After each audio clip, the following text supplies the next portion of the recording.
Bismillahirrahmanirrahim. Assalamualaikum warahmatullahi wabarakatuh. Alhamdulillahi rabbil alamin. Wassalatu wassalamu ala rasulillah nabiyyina Muhammadin wa ala alihi wa ashabihi ajmain, amma ba'd. Santri kelas Bison yang semoga Allah Ta'ala muliakan, alhamdulillah kita lanjutkan pelajaran ilmu shorof. Kita sudah sampai kepada pembahasan tentang tasriful usul. Tasriful usul atau tasrif usul adalah memalingkan satu kata kepada bentuk kata yang lain untuk menghasilkan makna yang berbeda. Pelajaran kali ini akan fokus kepada 3 hal. Yang pertama adalah contoh wazan tasrif usul. Yang kedua, mengenal berbagai bentuk kata. Dan yang ketiga, mengenal makna dari tiap bentuk kata. Langsung saja kita pada pembahasan yang pertama, yaitu contoh wazan tasrif usul. Kenapa Anda sebutkan contoh? Karena kita akan gunakan salah satu dari sekian banyak wazan tasrif usul. Wazan tasrif usul itu ada banyak. Yang paling masyhur, yang paling terkenal, yang paling banyak digunakan itu ada 22 wazan. Nah, kita ambil salah satu wazan. Wazan yang ada pada bab pertama di kitab tasrif, yaitu wazan fa'ala yaf'ilu. Wazan ini ada 12 bentuk kata. Maka ketika kita tasrif akan muncul seperti ini. Fa'ala yaf'ilu fa'lan, fa'ilun maf'ulun, if'il la taf'il, maf'ilun maf'ilun, mif'alun, fu'ila yuf'alu. Ada 12. Kita akan bahas satu persatu ini bentuk kata apa saja. Yang pertama, dari mulai paling atas. Yang ini ya. Di sini ada bentuk fa'ala. Ini adalah fi'il madi ma'ruf atau ma'lum. Yang kedua, yaf'ilu. Yaf'ilu adalah fi'il mudhari ma'ruf atau ma'lum. Fa'lan ini isim masdar. Fa'ilun ini isim fa'il. Kemudian yang 4 berikutnya, maf'ulun ini isim maf'ul. If'il ini fi'il amr. La taf'il fi'il nahyi. Dan maf'ilun isim zaman. Ada lagi 4 seterusnya. Maf'ilun ini masih sama dengan yang sebelumnya. Maf'ilun ini maknanya berbeda. Kalau maf'ilun sebelumnya isim zaman, ya, menunjukkan waktu. Maf'ilun yang kedua ini adalah isim makan, menunjukkan tempat. Seterusnya ada mif'alun, ini isim alat. Ada fu'ila, fi'il madi majhul. Dan ada yuf'alu, fi'il mudhari majhul. Itulah contoh wazan tasrif usul untuk wazan fa'ala yaf'ilu. Silahkan nanti kita berlatih ya untuk menghafal wazan ini. Karena ini adalah wazan yang paling pertama dibahas pada kitab tasrif. Kita harus menghafal sejak awal sehingga nanti ketika menghafal wazan-wazan yang lain kita sudah terbiasa dan lebih lancar. Silahkan dicoba. Boleh dengan cara dinadomkan seperti yang akan Anda contohkan. Fa'ala yaf'ilu fa'lan fa'ilun maf'ulun if'il la taf'il maf'ilun maf'ilun mif'alun fu'ila yuf'alu. Itu diulang-ulang silahkan. Nanti antum bakal terbentuk lafaz ini di lisan antum juga di pikiran antum. Sehingga nanti ketika dipalingkan atau kita ambil salah satu kata yang lain. Contohnya doroba. Kita bisa mentasrifnya sebagaimana wazan ini. Doroba yadribu dorban doribun madrubun idrib la tadrib madribun madribun midrabun duriba yudrabu. Seperti itu. Contoh yang lain, kasaro. Kasaro yaksiru kasron kasirun maksurun iksir la taksir maksirun maksirun miksarun kusiro yuksaru. Itu adalah contoh-contoh mentasrif dari beberapa kata yang lain ya, selain wazan yang dicontohkan oleh mu'alif di kitab tasrif. Baik, kita langsung saja bahas tentang beberapa bentuk kata ini berdasarkan definisinya masing-masing. Yang pertama adalah fa'ala. Fa'ala itu bermakna telah berbuat. Kalau jalasa telah duduk. Kataba telah menulis, seperti itu. Kita ini fa'ala berarti telah berbuat. Karena fa'ala itu artinya berbuat. Apa bentuk kata ini? Ini adalah fi'il madi ma'ruf atau ma'lum. Penjelasannya, fi'il madi adalah kata kerja yang menunjukkan waktu lampau dan telah terjadi. Jadi pekerjaannya telah dilakukan ketika diucapkan. Makanya ditambahkan lafaz telah dalam makna artinya ya. Kataba telah menulis, jalasa telah duduk, fa'ala telah berbuat, doroba telah memukul. Seperti itu. Jadi ada telahnya. Karena fi'il madi menunjukkan waktu lampau atau telah terjadi. Adapun yang dimaksud dengan ma'ruf atau maklum artinya pelakunya dikenal, diketahui atau disebutkan. Selanjutnya ada yaf'ilu. Yaf'ilu ini artinya sedang atau akan berbuat. Jadi kalau sebelumnya telah, yang ini sedang atau akan berbuat. Ini adalah bentuk kata fi'il mudhari ma'ruf atau ma'lum. Kita bisa katakan ma'ruf atau maklum. Boleh salah satu saja ya. Misalkan ini apa? Fi'il mudhari ma'ruf atau fi'il mudhari ma'lum. Itu sama maknanya ya. Fi'il mudhari adalah kata kerja yang menunjukkan waktu sedang atau akan dilakukan. Jadi ketika kita menyebutkan yaf'ilu, maka bisa jadi dia sedang berbuat atau akan berbuat. Yaktubu bisa sedang menulis atau akan menulis. Yajlisu bisa sedang duduk atau akan duduk. Ma'ruf dan maklum sama ya, artinya adalah pelakunya dikenal, diketahui atau disebutkan. Berikutnya ada fa'lan. Fa'lan ini artinya perbuatan. Jadi, ini adalah bentuk atau sigoh masdar. Apa masdar? Masdar adalah pokok kata yang menjadi sumber dari bentuk kata lainnya. Jadi, para ulama bahasa menyebutkan bahwasanya setiap bentuk kata yang ada, baik itu dari mulai fi'il madi, mudhari, dan yang lainnya, itu diambil dari masdar ini. Ada juga yang menyebutkan diambilnya dari fi'il madi. Itu beberapa pendapat dari para ulama ahli lughah. Di sini ada tambahan ya.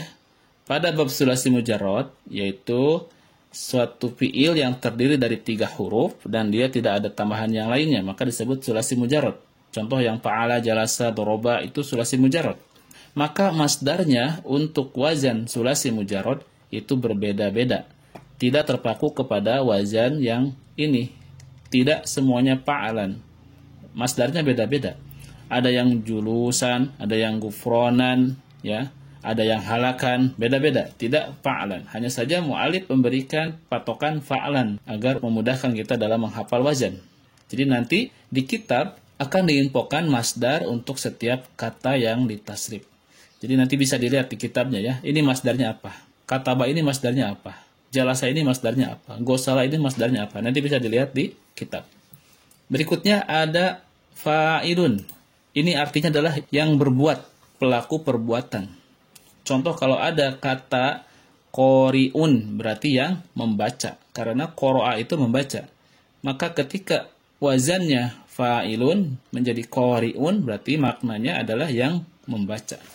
Demikian pula ketika katanya adalah doroba, memukul, maka ketika dimasukkan kepada wazan fa'ilun maka menjadi doribun, artinya adalah yang memukul. Namanya ini adalah isim fa'il. Isim fa'il adalah kata yang menunjukkan kepada pelaku perbuatan. Berikutnya adalah maf'ulun. Ini maknanya yang diperbuat atau yang dibuat. Kalau ada kata doroba, memukul, maka ketika dipalingkan kepada wazan maf'ulun menjadi madrubun, maknanya adalah yang dipukul. Qoro'a itu membaca. Kita palingkan kepada wazan ini maf'ulun jadi maqru'un, maka itu artinya yang dibaca. Kita ada suatu kalimat ya, kataba artinya menulis. Maka ketika dipalingkan kepada wazan maf'ulun menjadi maktubun, maka artinya yang ditulis. Ini namanya isim maf'ul. Isim maf'ul adalah kata yang menunjukkan makna bagi yang dibuat karena menunjukkan kepada yang diperbuat. Ada lagi if'il. Ini sengaja enggak dikasih harokat ya, alif ya. Karena kita nanti akan belajar untuk menentukan harokat pada alif ini. Ini namanya alif wasol atau hamzah wasol ya. Jadi bukan huruf asli. Ini huruf tambahan yang dimunculkan. Ini adalah artinya buatlah. Kalau misalkan jalasa, ijlis, duduklah. Kalau doroba, idrib, pukullah. Tergantung apa fi'ilnya ya. Kalau di sini kan fa'ala itu perbuat, maka ketika wazan if'il maka artinya buatlah. Ini namanya fi'il amr. Fi'il amr adalah kata kerja yang menunjukkan makna permintaan atau perintah kepada orang lain untuk melakukan sebuah perbuatan. Baik, lanjut. Ada lagi la taf'il. Ini artinya jangan berbuat. Nama bentuk kata atau sigoh dari ini adalah fi'il nahi. Adalah kata larangan yang menunjukkan makna melarang. Melarang siapa? Melarang orang lain dari melakukan suatu perbuatan. Ini contohnya adalah la taf'il, maka jangan berbuat. Ketika kita palingkan kata yang lain, misalkan jalasa, duduk, maka kita palingkan kepada wazan ini, la tajlis, berarti jangan duduk. Ada kata yang lain, qara'a, la taqra, jangan baca. Ada lagi yang lain, gosala, la tagsil, jangan cuci. Makna-maknanya akan sesuai dengan kata yang digunakan. Ya. Berikutnya ada maf'ilun, ini adalah waktu berbuat. Sigo ini adalah isim zaman, yaitu kata yang menunjukkan makna waktu perbuatan. Ada lagi maf'ilun, tapi ini beda maknanya. Maf'ilun di sini adalah tempat berbuat. Nama sigohnya adalah isim makan, yaitu kata yang menunjukkan makna tempat perbuatan. Berikutnya ada lagi mif'alun. Ini adalah alat berbuat. Nama katanya atau nama bentuk katanya adalah isim alat, yaitu kata yang menunjukkan makna alat yang dipakai atau perlengkapan atau peralatan yang dipakai untuk melakukan perbuatan. Kemudian ada fu'ila, ini artinya telah dibuat. Ini sigoh fi'il madi majhul, yaitu kata kerja yang menunjukkan waktu lampau, pekerjaannya telah dilakukan, tetapi pelaku perbuatannya tidak dikenal, tidak diketahui atau tidak disebutkan. Yang terakhir ada fi'il mudhari majhul, artinya adalah sedang atau akan dibuat. Fi'il mudhari majhul adalah kata kerja yang menunjukkan waktu sedang atau akan dikerjakan, tetapi pelaku perbuatannya tidak dikenal, tidak diketahui, atau tidak disebutkan. Makanya disebut dengan majhul. Itulah 12 bentuk kata atau sigoh yang akan kita pelajari dalam ilmu shorof ini. Nanti silahkan dipahami lagi videonya tentang materi-materi ini, karena nanti hal ini akan sangat menentukan kepada antum ketika menerjemahkan, ketika mentasrif, serta ketika mengenali ini bentuk kata apa. Kita akan latihan mentasrif usul ya. Di sini kita pakai kata doroba. Doroba yadribu dorban, doribun, madrubun, idrib, la tadrib, madribun, madribun, midrobun, duriba, yudrobu. Kita artikan. Doroba ini fi'il madi. Ketika fi'il madi, maka maknanya adalah telah memukul. Fi'il mudhari tinggal ganti menjadi sedang atau akan memukul. Ketika masdar, maka ini artinya pukulan. Ketika isim fa'il, maka maknanya adalah yang memukul atau pemukul. Ketika isim maf'ul, maka artinya adalah yang dipukul. Fi'il amr, maka artinya pukullah. Fi'il nahi, maka artinya jangan pukul. Isim zaman, maka maknanya waktu memukul. Isim makan, maka maknanya tempat memukul. Isim alat, alat pemukul.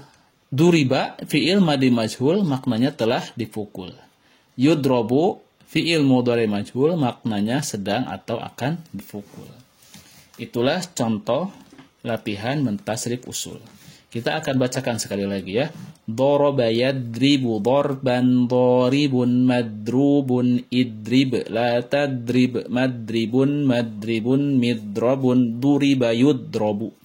Begitu ya. Silakan latihan. Dilatih dan diulang-ulang sehingga antum sudah lancar. Tanpa melihat pola pun antum sudah bisa mentasrif suatu kata. Di sini kita akan latihan ya. Silakan tasrif kata-kata di bawah ini dengan tasrif usul.